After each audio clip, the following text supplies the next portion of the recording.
welcome back to Forge of Champions, and we have a spicy quarterfinal. Misfits showing some form that we have not seen from them for quite a while, and Diabolus look a little bit lost. Discussing the break, the coaching context, it definitely gave us more overall idea about why this might have happened, and Diabolus definitely need to kick things back up because it looks like it could be a quick 2-0. Yes, that was one of the less close games we've had. It was just, there was such a wide split between the strategies of the two teams. It was Misfits understood what they needed to do to counter Diabolus' comp.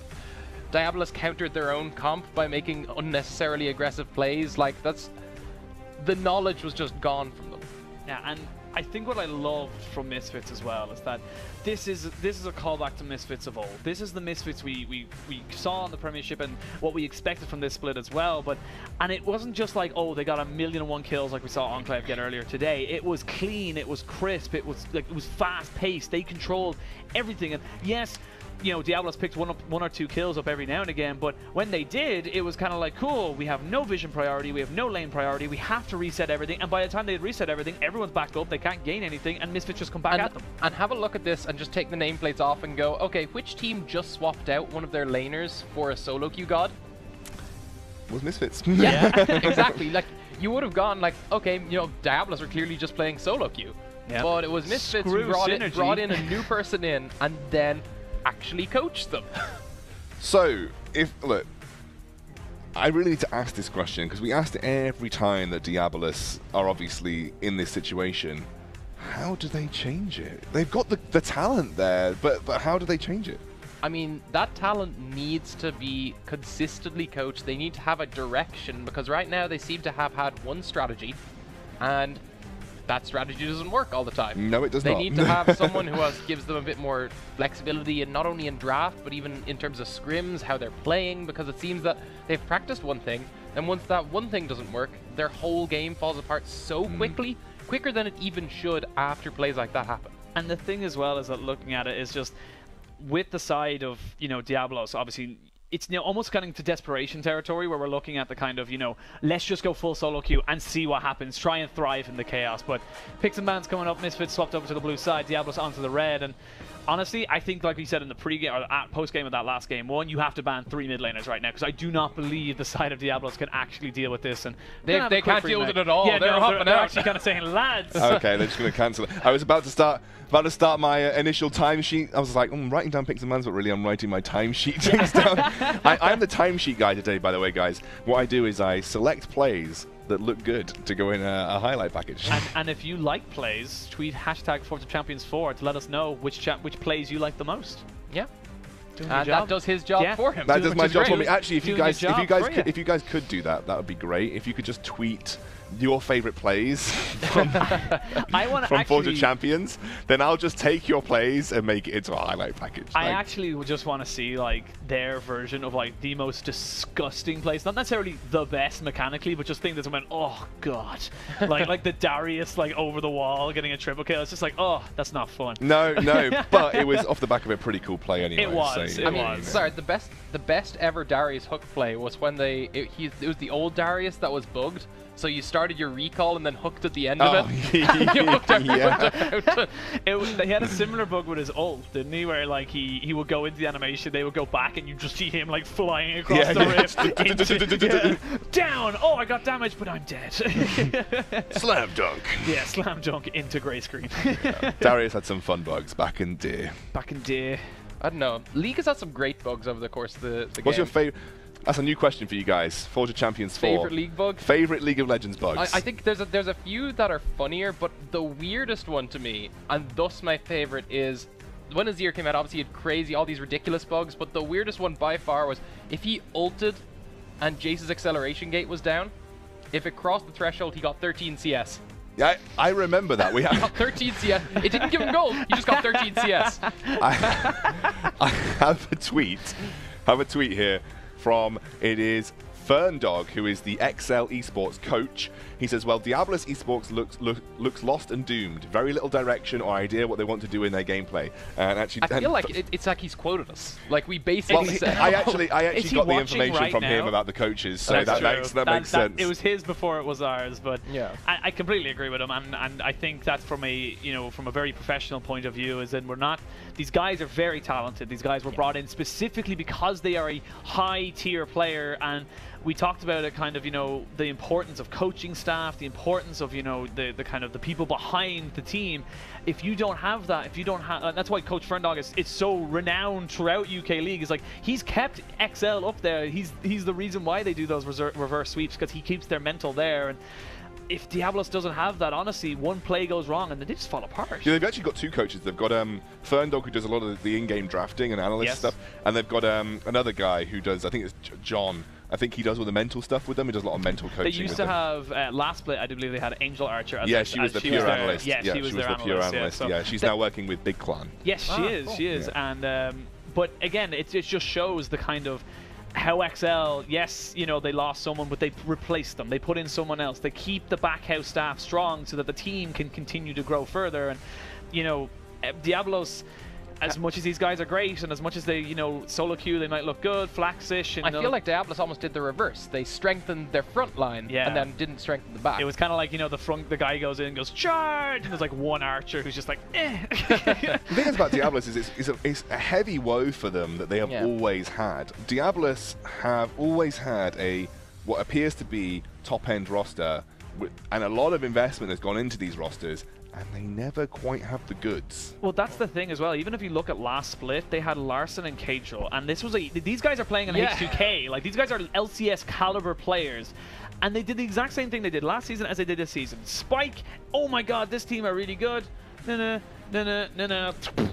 Nothing happens. I wouldn't say they're completely imploding. They are still going to make our top 8. They're still technically third in the points board. I mean, we've been slamming them. We have been slamming them, but it comes down to expectations. It's the same with, like, you look at pro teams and like Fnatic. If they don't perform well, they should. It's the kind of, you look at the expectations, and when you come in with a very stacked lineup like they have 2 seasons in a row, you are going to have those expectations upon you, and that is just part of the game. Just waiting to hear, hopefully production will be able to feedback how long we'll be from Champion Select. I'm assuming one of the players disconnected, something like that. Sometimes I think, I remember Prosphere usually has disconnection issues. Actually, believe it or not, right now, we should have picks and bans coming up. Went for the point. Okay, all of us went for the point. I don't know quite why, but Aatrox's going to be banned again. Yasuo banned by Diabolus, expected to get Litter, not Litter. I keep thinking of Linder as in like Ender. I don't know why. I just think Ender cast. Yeah. I just think Ender. Alright. Gnar banned away as well. Even though Flaxish didn't have the most amazing game on it last time, they still want to keep him away from something that's safe. Yeah, and also the Aatrox is something that Flaxish performs on quite well. Again, he is kind of known, the Okada ban makes a lot of sense. He is kind of known as being a sort of an aggressive top laner, solo carry style. So bring back Fizz top. Yeah, I want to see it. Fizz top's pretty solid, I'm not going to lie. Fizz right now is pretty insane on the live patch, so he got hotfixed. Did he actually? Yeah, he got hot. They literally put out was really tough. The devs put out a tweet and said we went a little far. Monday we're putting out a hotfix. So last Monday he did get hotfixed. I think a lot of people said to me, yeah, if Fizz doesn't get hotfixed by Monday, then something's going wrong. Yeah. He was quite strong. I'm guessing they toned down those AP ratios. Yeah. Looks like Morgana ban is the final one here, and now it's going to be first pick as well as Tahm Kench ban against Prosphere. Aurelia is still available. If they want to give it over to they want to go first rotation, if it's ban worthy, I would like to see. I'm not sure if it's worth first rotationing though. I feel like. What are the chances it's going to be picked up against you this early? Very true. Flaxish can play it-ish, I suppose. I haven't seen him play it in a very long time. They consider it first pick. Like, that's my point. I wasn't expecting Diabolus to pick it early, so you maybe could have delayed it a bit. This is a Shikari and Lider pick, by the way. So this gives them flexibility, which is really important. And now it's up to Diabolus to respond. I don't think you can respond with your top or mid as of yet, because you're not going to be totally sure where that Irelia is going. So I think jungle and AD carry or jungle and support is a pretty classic red side first rotation. Yeah, or your total bot lane. Go bot lane. Yeah. I was going to say, but maybe even just take away the support just because you have banned away that Tahm Kench, so you kind of pinch that to kind of force Morga's banned, so I like going for Rakan here. And now the question is whether you go for the Xayah Rakan. We thought that was coming up previously, and it wasn't. Maybe it's going to be another Kai'Sa Rakan. We'll Kindred was banned that was banned against NG previously, wasn't it? And I actually think it might have been Diabolus that banned it against Afflict, but now they pick it up for NG. Also, Talia's up. Yes. Talia is up. Yeah. Talia will be picked. And Talia will be picked. Well done. I love that though when we're in a situation where like we forget massively strong picks and we're just like, wait a minute. Yeah, I mean, okay. And Braum picked up now as well, fairly safe into the Rakan. Yep. It's pretty standard. I still would like the Xayah here, but maybe they don't want to take it into the Braum. Still Never pretty mind. good though. I think it's fine. Yeah, I think you could I just ban Lucian on this next rotation, and then actually Braum doesn't synergize as well with pretty much every other. Take AD away carry. a lot of You the still AD get a stronger carries. lane. You could go. I would go for Varus Braum at that point, or Ezreal Braum. Both of those are fine, but I still would probably get rid of the Lucian at the very least. Yeah, get rid of the Lucian, get rid of the synergy, you know, kind of maybe look towards your guaranteed that bot lane. Varus gets banned away, still very, very yeah, strong. I was going to say, Chrisberg has tended to lean towards that Varus anyway, so it makes sense to get rid of Doesn't that. still have the Ezreal. They might actually just genuinely force him onto the Lucian. He might not be as super comfortable and maybe kind of like, you know, just nullify his impact on that bot side. It's an option. Yeah, Rise banned away as well. I think he just banned the Lucian though, obviously, because it's just something. You're going to that end up probably against Ezbraum, but Esbrom is fine. Yeah. I would be much happier to face Esbrom's Esbrom what as I the was Xayah saying, again. but Ezreal is so good against Rakan because it can play so far back. Yeah. Can avoid a lot of the engage. But, I mean, that's why I expect it to be picked up here. We'll see what happens. The Galio ban comes out, which for me, I feel like these are all kind of leaning towards Irelia mid. Yeah. You know, Rise and the Galio are quite good at punishing with the CC that they've got against the Irelia. Similar to game one, where we saw them kind of focusing those mid lane bans. It kind of meant us to see that the Akali would be a mid lane Akali rather than top side. Orianna going to be locked in, still fairly safe. It's a comfort pick for Zeph as well. Very big comfort pick for him. But the Irelia, if given the time and the movement, or the room I should say, can just dance rings around this Orianna and really put Zeph into a bad situation. So what do you go for now, Misfits, to round out this composition? If we're going to assume it's Irelia mid, then you probably want to have Shikari on something safer in the top lane. Obviously, Chrisberg goes for Ezreal. I mean, name a more iconic duo, I guess. Poppy. Poppy is good. Yeah. I like Poppy here. It deals Mundo, with... It deals with Put Kindred and Darius Rakan up. as well quite Yeah, nicely. yeah. And also it's a safe matchup into a lot of the things that Flaxus might consider playing. Yeah. And also Shikari plays a good Poppy, so... Yeah. A lot of positives for the Poppy. Little Yordle up on the top side with the big hammer. I mean, as well with the Gnar band, it is probably the safest pick you can lock in right now. Yeah, and it looks like they're going to go for it. We're all in agreement, and as is Misfits. It's alright, it's not like a super hardcore prediction to make No, Poppy blindside blue. It's not like we're turning around and saying like Akali first rotation pickup for Misfits, but it is still in the air. Cho'Gath is again still fairly safe, but Poppy... Chunks frontline tanks so easily. I was going to say that Poppy should have to be very careful now of kind of seeing how far they can stay forward with the Cho'Gath coming into fights. So the thing is, like, Cho'Gath is what he's really good at doing, is if you have a big, beefy frontliner, he will just ult you. and that 1,000 damage, and that chunks a lot of your damage in terms of true damage. So he's very good at chunking these frontline tanks. Irelia dives, instantly chunk, blow her up as quickly as possible. So Cho'Gath is a solid pick here, I think, for Diabolus. This composition I like a lot more from Diabolus as well. It sort of lends a bit more to their strengths. I don't think you need to dive top lane. I think you can put a bit of pressure bot side of the map here. They are not going with 4 teleports. Wow. It's not. It might not be a 4-man dive top and give Shikari an advantage. On the other side, you are going for 3, though. Yes, Ezreal going with that TP to match the Xayah. We're actually seeing AD carry still taking it. We talked about it a little bit. It's not as good, but still very much relevant to get your AD carry back into fights. Fine on Ezreal. Obviously, it's going to be unsealed for Braum on Prosfair. And I think Ezreal's going to go Klepto, obviously. That's just generally what you go on Ezreal. Nothing really else works with him as well. I think it's fine for Ezreal because just because of how mobile he is and how easily he can get into position with a teleport. It's just a good, I mean, I remember seeing that as someone posting that recently, where it was just like, as an Ezreal main, please remove Kleptomancy. It means you have to nerf my champion. Yes. See, the great thing with Ezreal is that like they turn around and kind of go, we're going to go with crit. And it's like, cool, Ezreal is still relevant because he does not build crit, or even if they nerf it, it doesn't matter to him. So he's a great versatile champion that can go full damage even a bit of utility. He also doesn't feel horrible to play against because while he's relatively safe, his damage is also harder to get off. It's really funny as well if you look at pro players. A good Ezreal feels bad to play against. I still feel outplayed as opposed to some other AD character just clicking on them. Yeah, I was gonna say, it's like you look at NA Ezreals and they always get stomped because they just do nothing, and then you look at Korean Ezreals and Korean Ezreals will just like wreck everybody. There's like a crazy positioning. What I love about that is I think damage. that there was a big thing that Ezreal was always super popular in Asia because he was originally sold as like the poster boy of League. Yeah. Like as in literally their Mario. Doesn't he have a K-pop dance as his dance, isn't it? Yeah. Same as Ari. Those two are the kind of like, you know, the big selling points for Asia in terms of League of Legends. Yeah, but it's pretty funny. It is pretty funny, and they're proving that he is a crazy strong champion time and time again. We'll have to see. Chris Beck is one of those people that will prove it I as was well. going to say, we'll have to see if Chris Borg can emulate that kind of a performance. I mean, based on how Diabolus played the last game, while their comp is better, I would expect Misfits to execute on their goals a lot quicker and cleaner. how quick? Oh, we're not doing this again. We're not doing this again. I mean, more so because I want to hold over my 1-0 record. Yeah, you but, got a 1-0 record by like 30 seconds from me. It's so unfortunate. So let's have a look at win conditions of these two teams then. Let's have a look at Misfits. With the Poppy in the top, obviously, Irelia mid, which is obviously something that Lyda likes to play quite a lot. Where is this team winning? What are they doing to win here? What I like is that they can kind of, you know, take pot shots from the sides, poke people down, and then all in quickly with like the Irelia and Poppy. Yeah, they've got good siege, right? So Yeah. you put Ezreal and you put a Talia in a composition, you're going to hit people and you're going to siege well, clear turrets, push waves quite well, and like you said, the dive is there with the Irelia and Poppy. They can And commit what I pretty like quickly. is that also, if you're this siege comp, you also have really good anti-dive, so when people try to counter poke, they tend to just try to go all in, especially when you have something like Rakan. That's pretty heavily countered by the likes of Poppy and Braum in defense, and even Irelia can follow up with a good E and ult. Diabolus, on the other hand, they scale quite well as well. I mean, Xayah is more of a mid-game AD carry, but she does scale okay, especially with the new changes. And then you've got the frontline Beefeater of the Cho'Gath, and then you've got the Kindred, which scales incredibly well, and the Orianna, which scales nicely too. I mean, if you can get that Xayah Rakan off, then you can just Cho'Gath Q under that, Shockwave on top of that. There is a massive wombo there. Yes.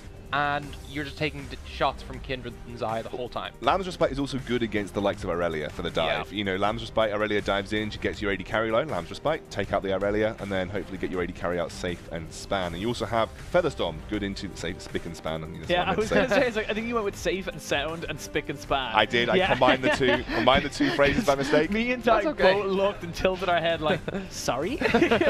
Sometimes I do that, just combine phrases accidentally. Yeah, so you also have the Featherstorm, which is one of like the ultimate AD carry ability from getting away from dive style assassins that try and Isn't take you out. affected by the steadfast presence, which is great for the Xayah. Obviously not going to be stopped by, you know, kind of any kind of dash or undashable ability. Yeah. So what do you think here then, boys? I mean, if we're looking at the two compositions, are you thinking about changing your ideas here? Are you still thinking this is 2-1 Misfits or 2-1 Diabolus? I mean, I'm not thinking it's 2-1 Diabolus. Yeah.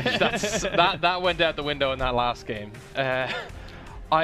I'm probably still leaning towards Misfits in this game based on the previous performance. I think both comps are good this time around, but I just favor Misfits. Results-based analysis, of course. And then I was going to say... I do it all the time. Based on those results, yeah. Yes, I would do the same. I just... From the performance of the last game and just from looking at them, their steady decline throughout the tournament, there's a lot of fate I'm lacking in Diabolus right now, whereas Misfits are on a steady incline. They're kind of coming up now with It's like an explosive incline. They did nothing for like 3.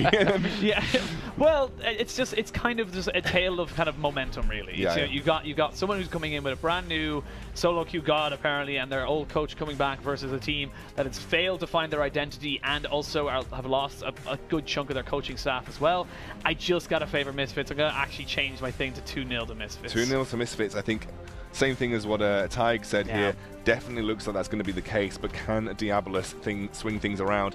Obviously, they're not infallible Misfits. They have shown that they have those weaknesses, but I agree with you 100% BP is the fact that they've got this good coaching staff that's come back into the team, and the fact that they've brought this new mid laner in. Kenzuki was good, but he was nothing special. You look at, he was supposed to be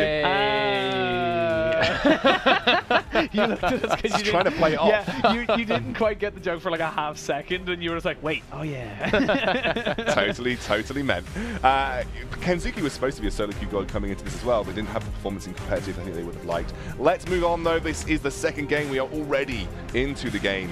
It's going to be Misfits versus Diabolus. It'll be Diabolus on the blue side, red side, and Misfits on the blue. Let's see how we go. Yeah, and those pillars look like owls. Owls. I think they look like owls. Take the L. Yeah, I think they just look like, you know, like little owl faces. Oh, I thought you said L. Oh, sorry, my bad. I might have elongated the L. I'm pretty sure owls. I'm pretty sure that's kind of intentional, isn't it? Have you seen the icons? They look exactly like owls.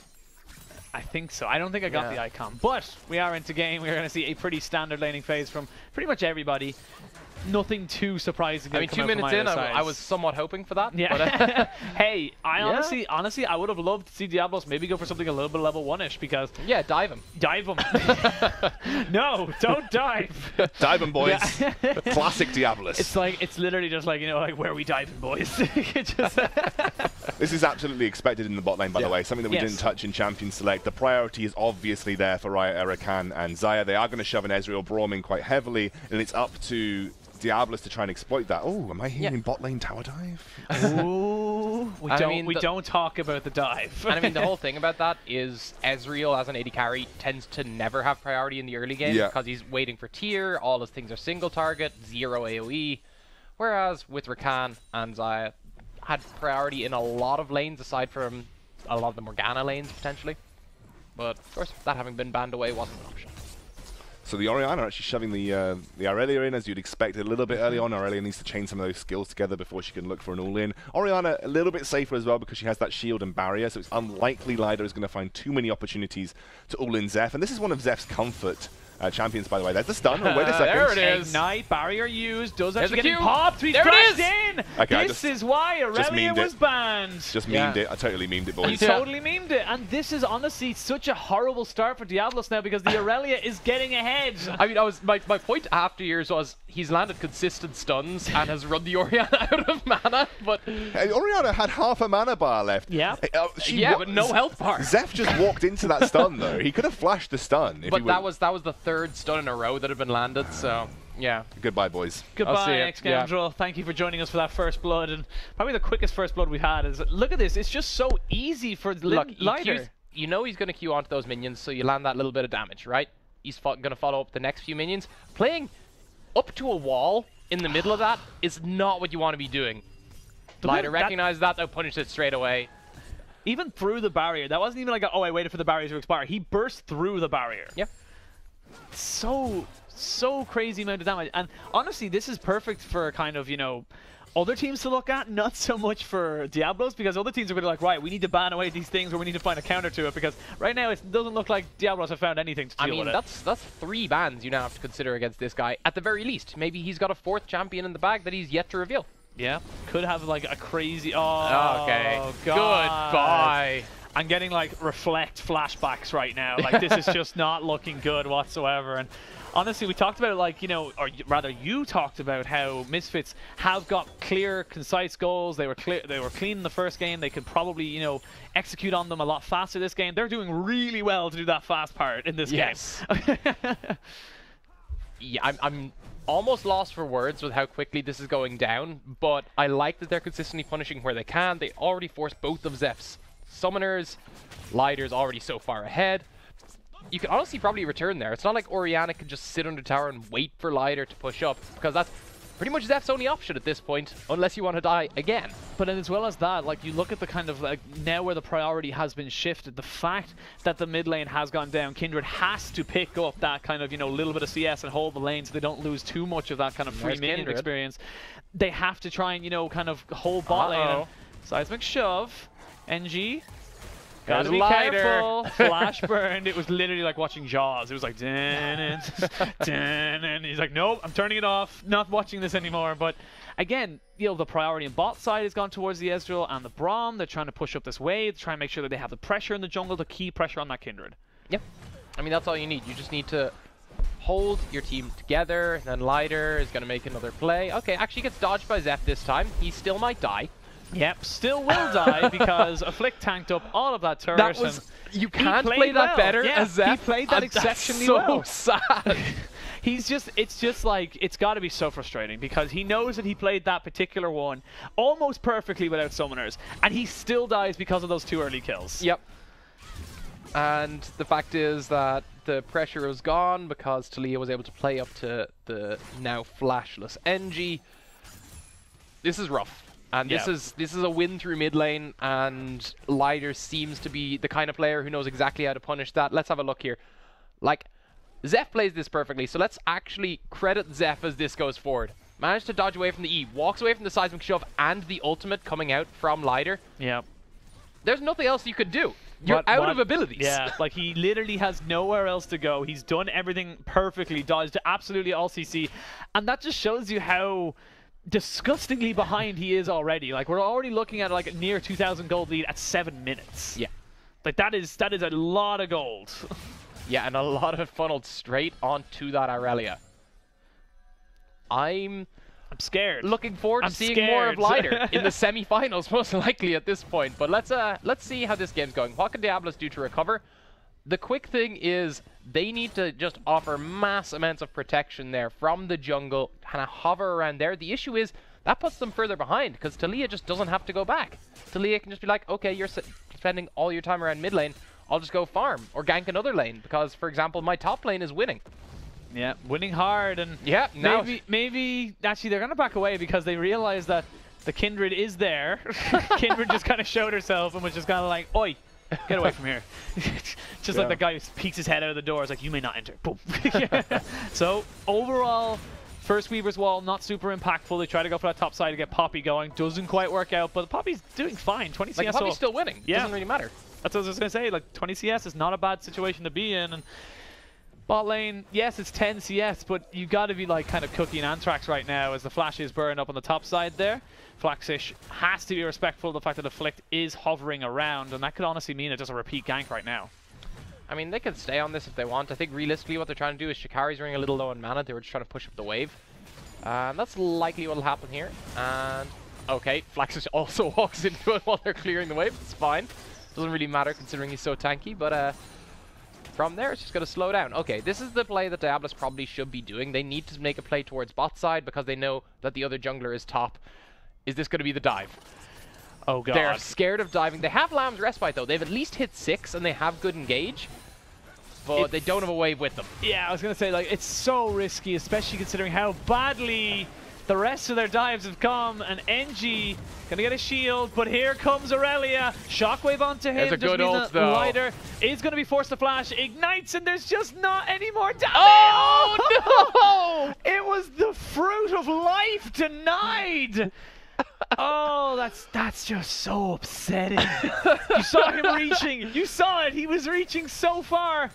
I just a little bit too late. Too little, too late. That was good. I actually thought the Aurelia was going to continue forward, but with the Q cooldown, they decided, look, I'll play back. This Ignite's going to kill, unless they get the heal off. Just doesn't get it in time. And the kill, a 4th kill, goes over to Aurelia. I'm sad for that. And then let's have a look at replay. Like, this was upsetting. NG being greedy. So let's start with that. Like, yeah, NG's going for Raptors that he likely can't take because Afflict's so much stronger than him. Then Lighter dodges the E again, but this is a really good ult to get off just before the Shockwave hits. And then just I'm leaving. I don't need to be here. I got this. And you see, he actually walks back before you realize that it's done. And like literally his head lands in it. It's like and I eat. It's like making it like across the desert and then you die as you reach your destination. It's just like, well, you did it, but it doesn't mean anything. But unfortunately for the side of Diabolos, it is just gone from bad to worse, and this Aurelia has gotten all 4 of the kills. Triforce is going to be completed. Honestly, Triforce and Ravenous Hydra is going to be completed, like, at this stage, pre-15 minutes. But I'm not sure if it can be Ravenous Hydra. At this point, it doesn't really matter what Hydra you go. The flat damage might be worth it. But yeah, from here, it's Diabolos are going to try counter, pick themselves up a Cloud Drake. It's a consolation prize, but it's still something. Yeah. Gives them a little bit extra movement speed. NG going to have the chance to kind of roam around a little faster, try and answer this Taliyah, but now here's a dive. I was going to say, here comes the death push. They're going to wait for someone to walk over to this, preferably the Ezreal and the Braum. Dive. Dive. Dive. Here it is. This is actually a good one, though. Oh, flashes in, Shockwave in, and the charm. Get one person, 4-man dive. Thank you very much. But what are they going to give up? They actually can't take the tower unless... No, they can. I was going to say, unless Braum doesn't decide to come and defend this, but do they lose first tower to the mid lane? No, I think they take this pretty damn quickly. They should be fine. Okay. Just about. Yeah. You desire W with the Rakan as well, so a lot of quick damage coming down. They get it, so that's something. That swings the gold a little bit closer to even. And this will swing it a little bit further away as the wave gets denied. But no, it's now... It was close to like 3.5k, now it's closer to about 2k. Yeah, it is definitely not the worst situation ever. Diabolos still have a chance to recompose themselves if they get a couple more picks like that. As I say that, Flash. As they get more picks. As they get more picks, they can't really slow this one down. He does get knocked in. They missed a seismic shove, but it really doesn't matter because there's 4 people top. Lighter picks himself up his 5th kill. Can we see him going through a perfect game? A perfect game where he picks up every single kill. I'm not even... I guess it's possible, but I just can't imagine it happening. Okay. Xayah takes a lot of damage. Good steadfast presence stops the Rakan W from going in. No grand entrance available for a re-engage, but they can just keep going onto this turret. They are giving Ezreal a lot of free time now. Chrisberg, he's going to be happy with that. He's happy to be stacking up items. Yeah, and he can play so far back that regardless of who they send down there, he shouldn't be any immediate danger. Yep, shouldn't. I mean, I think Chrisberg, in general, has been playing pretty well. You got 4-man fought there. That's not a whole lot he can do about that. So, overall, Misfits are still playing quite well. They've been picked off once, they've lost a dragon, but they still maintain the momentum. And momentum is the big thing we talked about in the pregame as well. You know, the momentum of having their coach come back, bringing in a new mid laner who seems to be synergizing exceptionally well at the moment, making plays, giving them opportunities around the map.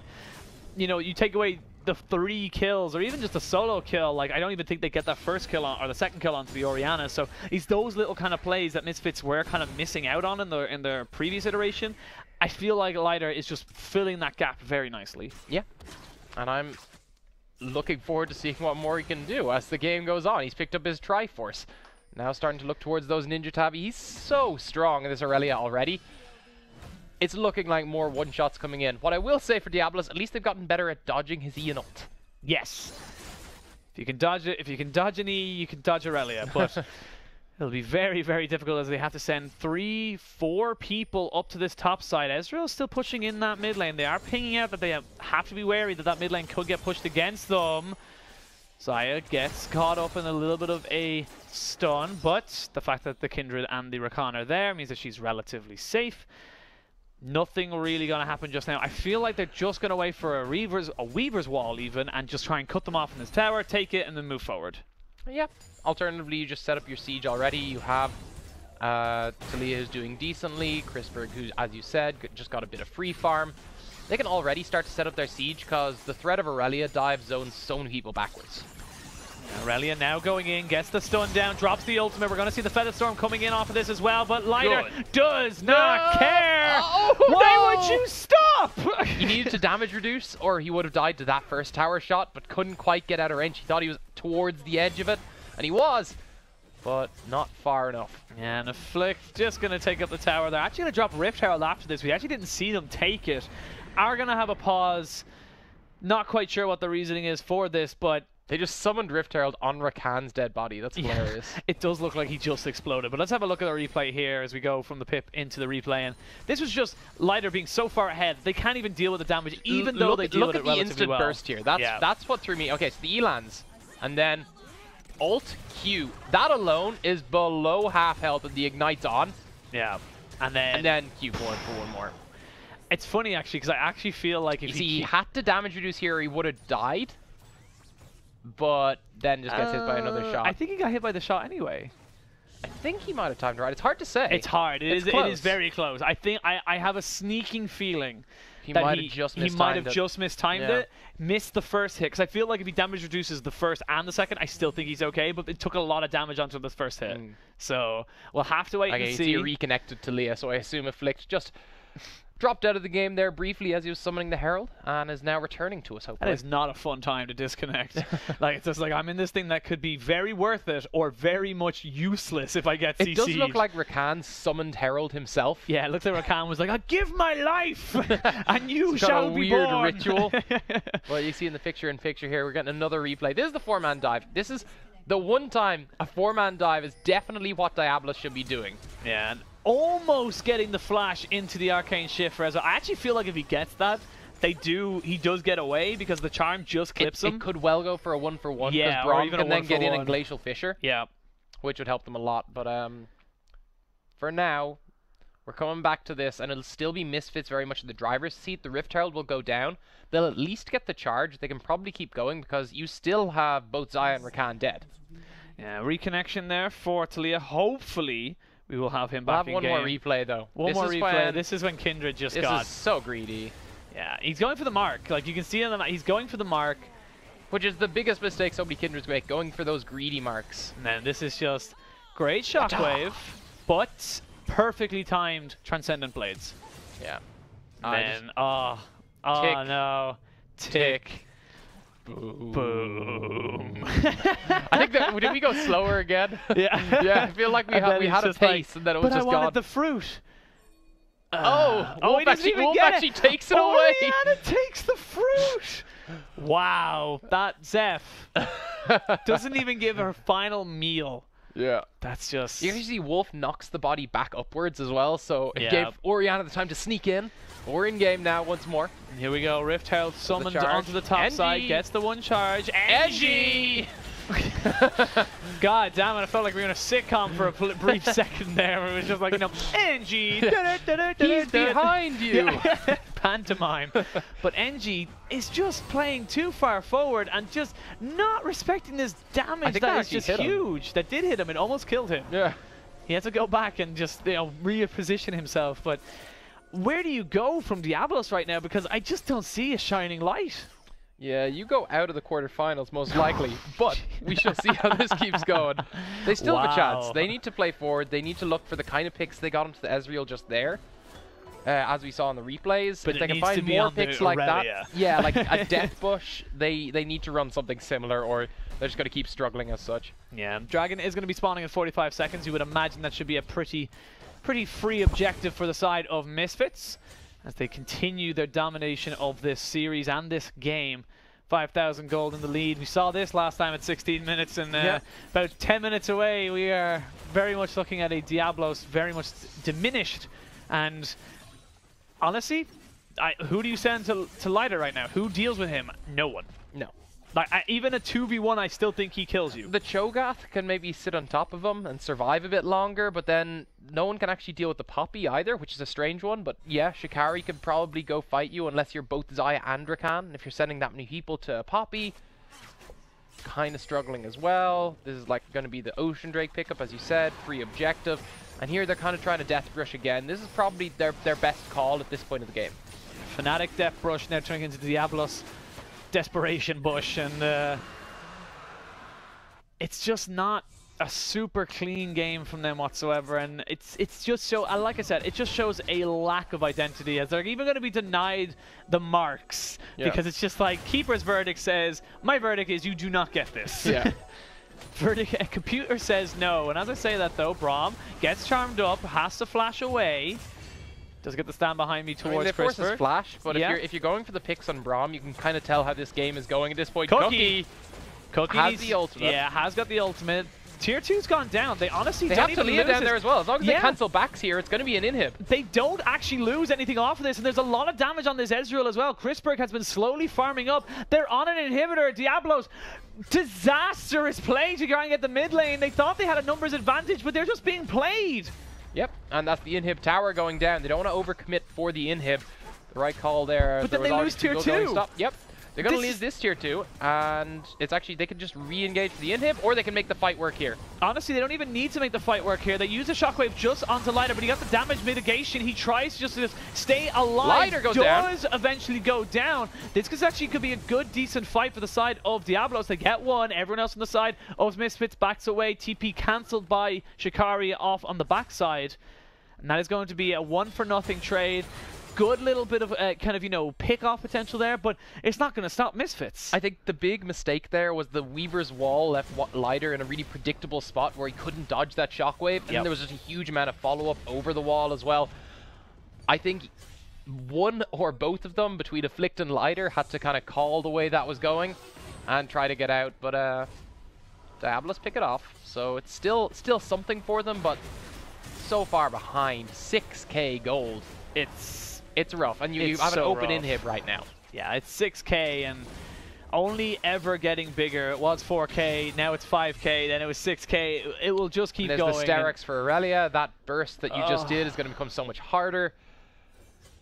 This is just not a great place for you to be in. No, and Diabolos, and honestly, and this is going to sound a little bit harsh. I feel like I've been harsher, so don't worry about it. You probably have been harsher.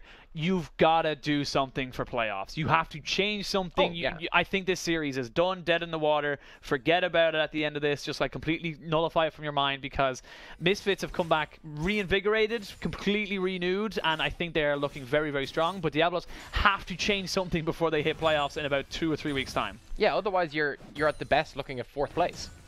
Because Enclave, XL, and Misfits now are definitely looking more comfortable. M&M. Like I'm saying, at least. Yeah, like it's like almost a guarantee. And here we go. Great Glacial Fisher just stopped the Rakan engage. Ultimate for ultimate there from the supports. And everyone backs away again. But again, it's like they're trying to go for it, but Aurelia is just off on top side. They're going to try and maybe dive into her, but no. Rakan ultimate means that it's going to be hard to lock her down. And Weaver's that's wall. a great Weaver's Wall. It's going to be forcing a lot of mobility just to get over it. It's actually okay. If they caught NG there with the seismic shove, it would have been a lot more impressive, but just missing out on that. But that's fine. Misfits can just reset. Again, they still have the lead. They could just go back to sieging. Yep, they have no reason to, and the thing we talked about, as a Scoundrel mentioned in the pregame, is sieging is what they do best. Yeah. They are a fantastic siege position. One of the things I would say, though, is one of the best things you can do with Weaver's Wall is go towards these side inhibitors and cut them off diagonally, so you can then dive people really comfortably. That option is now not available to them, so that's a little unfortunate there. Yeah, not available for the next, say, about a minute and a half. Are going to pick up their last tier 2, the final outer turret, until the base starts getting cracked open. 7 turrets to 1. I like this call from Misfits. You can actually see them calling for that bot wave, because that bot wave slow pushing, that's going to take an inhib if no one deals with it. So you're going to allow that to slow push and go get Baron. Baron has been started. There is a little sneaky ward. You see it there just in the corner. I don't know if they know exactly. They do. They see them all barreling towards it. The blue trinket has been used. TP can be used. They can just cancel it back away. No real reason to go for this. Bot wave still has to be answered. And there's all 5 of them are mid, so that they could just run top. Diabolos, where are you going? Diabolos, they get a mid turret. They probably thought they had the run around. They were trying to maybe go for this, but they're probably going to lose an inhib turret off this. Almost guaranteed. Well, they might be able. Yeah, I don't think they can hold the tower at this point. Yeah, the recalls are too slow. That's going to be top wave inhibitor turret going down. They'll hold the inhib. They'll hold the inhib, but just about. That's a good disengaging ultimate, means that even if Diabolos wanted to go in with the Rakan, they can't. And now the slow pushed wave is about to hit that inhib. They have no TP on their Cho'Gath. You go straight back to Baron right now. This is methodical. This is clean. Or they find the pick here. This is also an option. This is just so good from Misfits.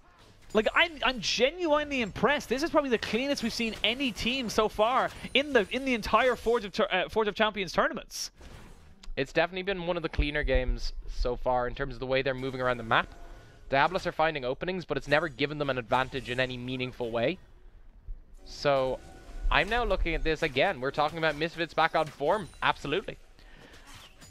You, as XL and Enclave, you are shaking in your boots. And sorry, as XL, you're kind of like, oh, damn, I was really hoping for that EU Master spot. We have to come up against this, and Enclave get wind and rain. Well, that is I still think XL can face off against this. Definitely should have a better showing. I was going to say, it's going to be a lot harder than probably people anticipated it for it to be. I think that's definitely the kind of resonating factor here, is that, you know, Misfits now look like a big worry for, you know, the Enclave and XL, and whoever gets that top top spot in terms of points will be kind of, you know, throwing the sweat off their brow a little bit, because it's kind of like, cool, we got EU Masters, we don't have to worry as much. Yes, you want to win the Forge of Champions playoffs, but it's not as, you know, kind of, you know, season defining. Yes. I'm now looking at this though. You have a Medjai's finished on Talia, so a lot of quick damage will come down if they could survive this fight. Death Bush. It's like Backpack. Yeah, they're kind of running out of options. As I said, Death Brush, when you become really desperate, Death Brush becomes your only option on a team like this. Is it Bush or Brush? I say Brush. Yeah, I also say Bush and Brush, but it's a bit weird. I see a lot of people say different. They both mean the same thing. Yeah. Pretty much. But yeah, now we see Shikari coming in. That's a good Weaver's Wall to separate the teams. Oh, there they get the flash in. And that is going to be no Lamb's Respite today. No rest for the Wicked. And Ultimate's burned. Flashing away is the Cho'Gath, but That's Baron. There's no Kindred. There's no way. Well, you can still seal it with Flaxius, but he has no flash now. And once they get rid of this this little plant at the top side, I don't even think it's spawned. I don't think there's a real way they lose this. Yeah, they know they're on it, but I'm not sure there's a huge amount they could do. They might go for the desperation engage here. Yeah, desperation could be on the cards. Diabolos. Baron comes down to about 7,000 health. They did have a pink ward on it. Shockwave is available. They still have Featherstorm as well. Shikari taking a lot of damage there. The engage. They flash away from Anthrax as they get the flash in from everybody else. Flaxius isn't actually taken down just yet. Shockwave! 3-man Shockwave! Diabolos turn the fight around. Zeph trying to do this. He's going to get stunned up. Not quite though. And it's actually Diabolos who take the fight, who take the initiative and get the team fight they wanted. They stopped the Baron. And that was well played by them to find that Shockwave. Good on Zeph, but it's just Misfits. They slowed down. They were trying to commit to something and just couldn't find that. That was a bit overeager. I think if it was like 2 people were still on the Baron, they either don't commit to it or do. And in a situation like that, I mean, turn quickly and see if you can find it. But 3-man Shockwave, well played by Diabolos. Yeah, very well played. We'll have a look at replay and see how this all started. You can see they keep constant vision. Yeah, you see it's just afflicted Shikari on the Baron now. So they're sitting in there. The others are all kind of being very tentative about it, not wanting to get locked up. So here's the engage happening. You have to turn immediately as Misfits. Stop doing the Baron. Afflict is now stuck in the pit though. So this is an awful place for you to be because all this ground is worked ground as well. And then the Shockwave dragged everyone back in. It stopped a complete kind of like re-engage from Lighter as well. Lighter goes in thinking the rest of his team's going to back him up with the Braum, and they're just completely stopped in their tracks. In fairness to Lighter, he got a lot of people very low. He did. Almost turned that completely again, but again, it's just one of those things I was saying, like, this combination from Diabolos, they have the ability to be able to kind of create these team fights, and that Shockwave was so key. Yeah. It's pivotal almost in terms of how this game's matchup is going. But now that you killed everyone, I'm still surprised they didn't attempt to go for the Baron. You're still very far behind. You honestly kind of need something like that to happen. And because speaking of Baron, otherwise, Keeper's Verdict knocks away the Kindred. Cho'Gath goes in. They've got the Shockwave, but he's not going to have it. He chomps a little bit too early. I saw it there at a 1500. Goes down to about 200 health. Flat shifts goes down. So does the Baron. Bot wave is still pushing. They've got super minions this time. They weren't there in time. I think the reason why they didn't go for Baron is that they thought they could survive and save the inhibitor down bot side that was being pressured by minions. They didn't. They didn't get either. They lose the Baron. They're now going to lose top side. It's just, yeah, it's a great team fight from Diabolos. They show strength, they show a little bit of resilience, but they're still 9,000 gold behind. Yeah, I mean, they might be 9,000 gold behind, but look at how pitiful those Magi stacks are. Yeah. It's a moral victory. It's a moral victory as he goes very gold inefficient, and second inhibitor goes down. No mid lane turret just yet. That's a weird Weaver's Wall. Yep, you're going to drop that guys, one. we're engaging. You can't leave. Yeah. No, we end it here. It's like that guy who's like, I think he meant to ride it out and go to mid lane to push the wave. And I think he just pressed it twice and it just kind of went, hop. Yeah, he kind of just didn't follow it, which is probably not the intended route. Yeah. And I'm quite liking this zoom. We're zoomed out quite nicely, able to see a lot more of the map. You can see a lot more things. This Six Scoundrel finish up his selfie. Don't worry, I caught you. Check out his social medias, @Scoundrel on Instagram, @Scoundrel on Twitter. You'll find out. Shot. Yeah, find all his gym videos. He's very good at them, in fairness. Well, I mean, you know he's married, right? Don't crush the dreams and hopes of our viewers. How dare you? Sorry, guys. Sorry. He's happily married, though, so just please leave him alone. Yeah. I'm sure his wife would appreciate you respecting that. Coming back to the game as we finish up our Scoundrel segment. Discuss the marital status of our co-workers. We are going back into this. The marital status of Xayah Rakan. Are they married? I don't know if the Steins do marriage. Did they do some kind of bonding ceremony? I haven't read the full lore. Yeah, I think it's a bonding ceremony. I'm not quite sure. But the middle inhibitor, the last inhibitor turret to fall, the last inhibitor not long for this world. And we can imagine it's either going to be a last stand. Well, Diabolos are obviously about to make the turnaround. Or a last fall. Yeah, this is As Death the by super minions. death of 1,000 minions, as they all coming in, piling in. Misfits don't have to engage. Diabolos left flailing on land as a fish out of water. Nowhere to go, no air for them to left, or no air, no water for them to breathe in. Anthrax goes in onto Shikari, they force the flash. There's the Weaver's Wall to try and separate the teams. They get the ultimate from Lider. He wants killed. He wants to try and go for this. They do stun him up. They get him knocked back. There's the ultimate from the from the Kindred. Does keep people safe for just a few more seconds. Braum picks up his first kill. Chrisberg going 0, 2, Lider. and 5. Oh. Lider goes down. Doesn't really matter though. There's just too many minions. Too much Baron buff. Not enough to be really going on. Cookie goes in. Just the Zonya's on place. Can they get the ace? Double kill. There's the ace. Double kill for the Braum as well. Misfits dominating, clean. Diabolos completely all over the place, and it just Yeah, Oh, yeah, yes. that's about right. Okay. I love it. This is amazing. So guys, what did you think of that game? So sultry. It's awful. I thought Aurelia was very strong. So strong. Oh, yeah? I can't think straight right now. I thought Talia was a very, very good impact in the game. Oh, look at her weave those walls. You just sound so like you're coming I'm after so me. different to the way I usually sound. You go from this like strong voice to this like, welcome to the analyst desk. It's not even like I'm changing the way I talk, no. it's just the the voice. Yeah.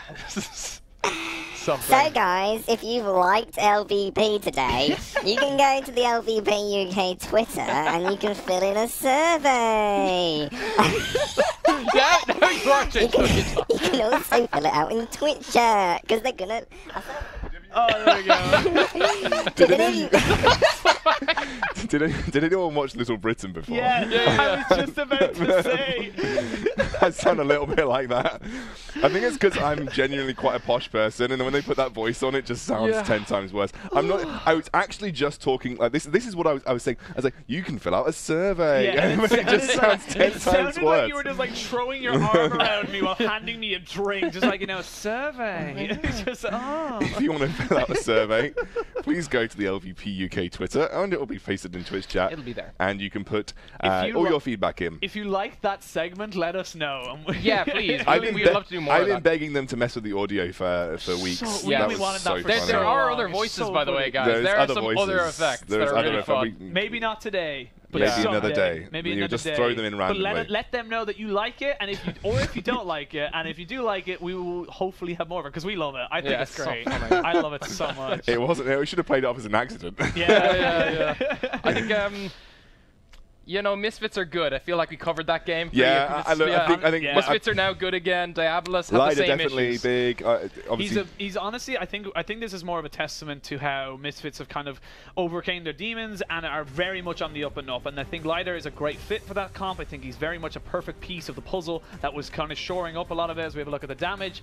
And it just worked very well with the team. The coaching coming back and Lider coming in. And damn, look at that damage. he didn't do the most. No, but Ezreal and Tilly I are mean, always sorry.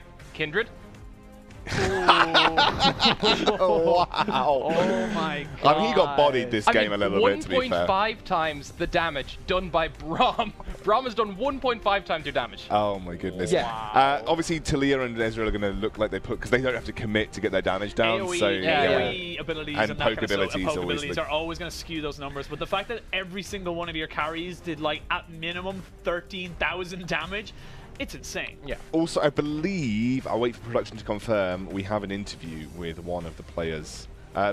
I'm being told almost there. That's why I was just asking for Borch to confirm in my ear that we do have it. Yeah. Borch of Because Champions. there's no way of me communicating with him other than talking to you as well. Yeah. So, Welcome to the conversation. welcome to the conversation. By the way, Borch, good job today. Very job. happy with everything you've done. Can we get Yep. rid of picture-in-picture casters? That'd be Yeah. great. Yeah. But again, you know, just to kind of reiterate, I think, you know, Misfits are back in a big way right now. This Yeah. was a statement series, it's a statement Sure. game. Diabolos, they've got to come up with something. Something has to change. Something's got to do something better because right now they're just not looking like a team that are going to contest for even top 4, like you said. Yeah. Like, I think this kind of cements Misfits, at least for me, if they can maintain this form as the top 3 between Enclave, XL, Misfits. I think that's like a top 3 by themselves, and then I look at where other people land. Yeah, I think definitely Misfits looking like a top 3 team with Enclave. I'd love to see an Enclave Misfits just to see how that would match up. I'd love to see XL Misfits, which we'll see in the next game. I was just about to say, like we could potentially see how Misfits go up against our the top two best teams and right if they here. can take them down, playoffs are blown wide open. Oh, absolutely. Yeah. I'm thoroughly looking forward to that. So yeah, while we wait for this this interview to come up, we're going to be having our semi-finals now confirmed. So I'll get some initial thoughts on what you guys think. Enclave versus Wind and Rain, 2-0 Enclave. Is that where you were at? Yeah. It's got to be. Yeah. Enclave look pretty damn strong. Wind and Rain, yes, they have some great little, kind of like solo plays, but get Crossman off LeBlanc, and I really lack the sight of where they get their identity. And let's have a look at the other one that's harder to call, XL versus Misfits. I will lean towards XL's consistency. Well, Misfits look damn good here. However, I feel like there's exploitable openings, and I don't think Lider will have the easy lane he had here up against Zeph, because this seemed like a team distraught coming into this. Yeah, I mean, especially that second game. I don't know what happened with Zeph right there. Zeph's usually far better than that. Yeah. Rippy has been questioned on XL about how he's performed. I think Lider just looks like a standout talent for me right now. I would agree with Ty in the sense of I do lean more towards XL. Ferndog is the master of draft. Ferndog knows how to set this up, and I think Ferndog, after seeing this, will kind of go, cool, we do our homework, and that's how he's going to come into this. Right, we've got Prosper on the line. I always enjoy talking to Prosper. Do you know he's a twin brother, actually? Did you know? Yeah, I know. he'll hate that. But hey, dude, how you doing? I'm good, obviously. Glad to actually win a series finally against like a top team. Yeah, no, we were saying convincingly. We were saying it's a massive turnaround for you guys, and it finally looks like you're catching form at exactly the right time, which is obviously important. You've definitely made top 8, of course. You'll be looking for a good seeding here. What is it that changed for you guys over the course of the last few tournaments? I know you got your coach Zen came back in, but overall, how do you feel like you changed apart from the mid lane, maybe apart from the coach, or was it just those two things that sort of brought you together? I think we put a lot of effort into scrimming, to be honest, when we still had Kenzuki.